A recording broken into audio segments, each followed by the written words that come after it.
Today we will look at the virus survival inside the host cell, and let's review that what we studied last. The last topic was parasitic nature of virus, in which we studied that virus is an obligate intracellular virus. Actually, there are two types of virus: obligate and facultative. Obligate means the complete, and it will always react. It will always replicate, but facultative means sometimes it will react, or sometimes it will replicate, or sometimes it will destroy. Actually, obligate means it will always destroys the host cell, and facultative means it sometime will destroy, or sometime it won't. So specific host cell have specific virus to attack. For example, E. coli attack, like T4 attack E. coli. Poliovirus attack on spinal nerve cells, rabies attack on humans, and cold virus is attacked on upper respiratory tract, whereas influenza and flu is attack on lower respiratory tract. So lower respiratory tract starts from bronchi to the alveoli direct to the lungs. Okay, today we will look at virus survival inside the host cell. So now we will look like virus survival inside the host cell. So basically there are 5 ways by which a virus can survive. So the first one is degrading host cell genome. Now what happens? Consider this is a cell, right? Any cell. Okay, and this is a virus.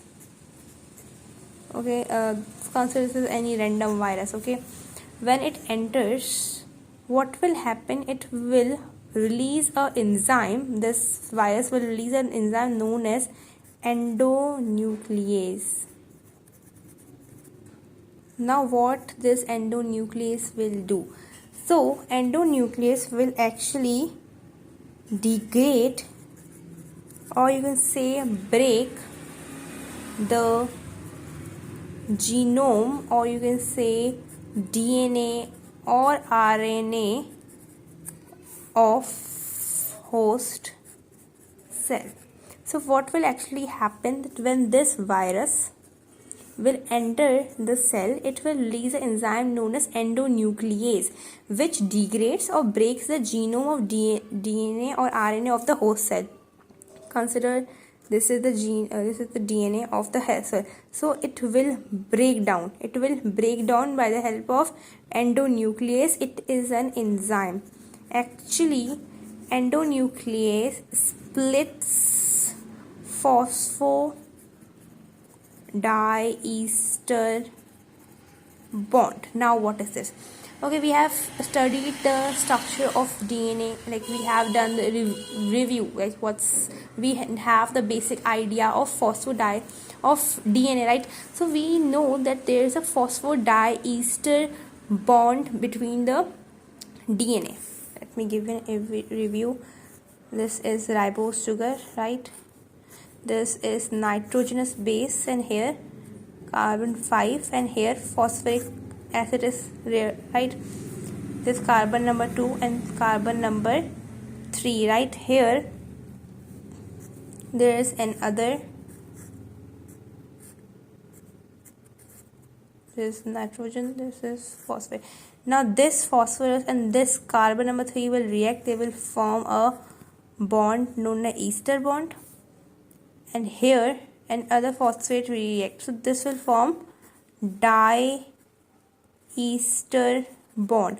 So what actually happens, phosphodiester bond is formed over here. So what does this endonuclease actually do? This endonuclease splits means it breaks down the phosphodiester bond. So simply, when we will break phosphodiester bond, it means we are degrading, we are destroying the the DNA or RNA, right? Obviously, when the bonding will be not there, so how DNA or RNA will exist? So what happens in number 1? Virus release endonuclease, which is the enzyme which actually destroys the DNA or RNA, and then virus DNA or RNA take over all the activities. Now virus DNA, now like you know that host DNA or RNA has been destroyed, right?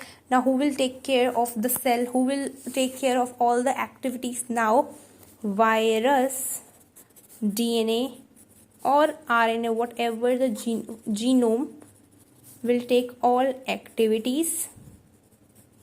It will control transcription, replication, translation, whatever the activities are, etc, whatever the activities are will be controlled by then virus DNA or RNA. So now what happened actually, when the virus enters the cell, it releases a enzyme known as endonuclease. Now this endonuclease actually splits or breaks the phosphodiester bond, which means indirectly it is destroying the genome, it is destroying the DNA or RNA. Then when this host DNA or RNA will be destroyed, then who will take care of the cell? The virus DNA will, or RNA, like virus genome, will take care of cell, and it will take over all the cellular activities like transcription, translation, replication, whatever it is. So this is number one step, how virus can survive inside the host cell. Okay, so number second is deactivating complement system. Now what is this? Okay, before moving ahead, you know the concept of immunity. Now what is immunity? Let me give you the concept of immunity. Immunity is present in our body. It is ability of body by which it resists from the attack of pathogen. Okay, like whenever any pathogen enters in our body, what does our body react? How does our body reacts? It starts, like we are having some sort of cells which start working against that pathogen in order to destroy that pathogen. So that's known as immunity. We are having, which is the ability of body which resists the pathogen, or which actually kills the pathogen. We are having two types of immunity, right? There are two types of immunity. Now first is innate immunity,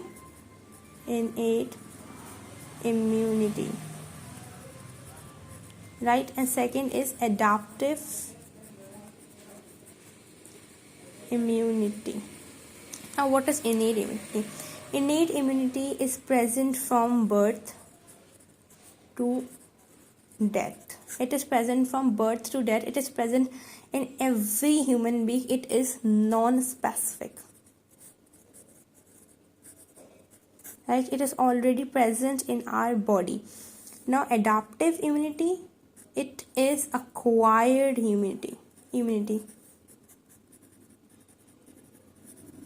It is the immunity which is acquired after the birth. Like whenever any pathogen enters into our body, then the adaptive or acquired immunity is processed, or it is started. So it is specific.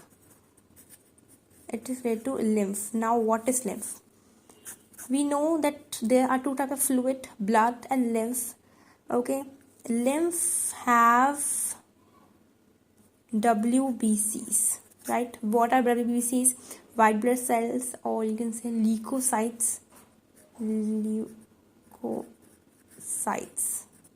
right?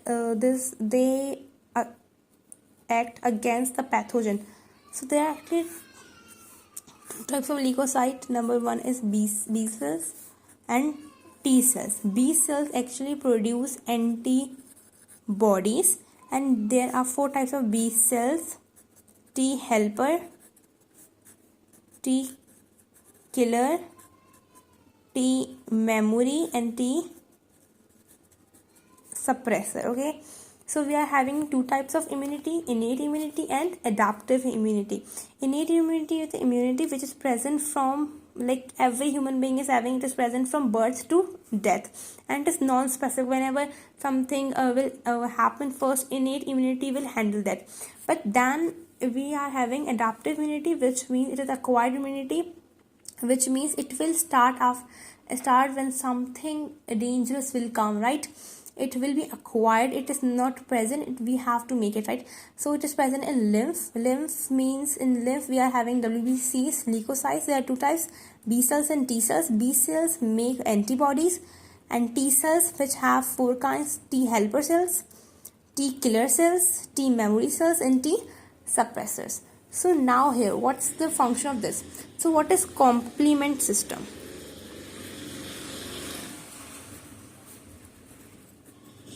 Complement system means a system in which we identify the pathogen. Identify the pathogen. It is a system in which we identify a pathogen. So actually, complement system is part of innate immunity. So complementary system is a part of innate immunity. Now what is complementary system? Complementary system, it is a system in which we identify the pathogen. So basically in innate system, in complementary system, we talk about proteins, globular proteins. Basically talk about these globular proteins, these proteins. So these work as a complement system, which is a part of innate immunity. They actually identify these. Globular protein actually identifies the pathogens. So what actually virus do? Virus destroy, or you can say deactivate this complement system. Right now this virus will deactivate, or you can say destroy, the complement system. Now what will happen if it will destroy complement system? What is complement system? Complement system is a process in which we identify the pathogen which is done by globule proteins. So indirectly it will destroy, deactivate the globule proteins. So if there will we will not be having these globule proteins activated. So how we can find out, how we can identify a pathogen or virus? So what it do, it actually destroys or deactivate the complement system. So this is how a virus can survive. This is number step, like this is way number 2. First was the degrading host cell, and now this is deactivating complementary system. So when it will deactivate the complement system, so it can easily survive in the cell.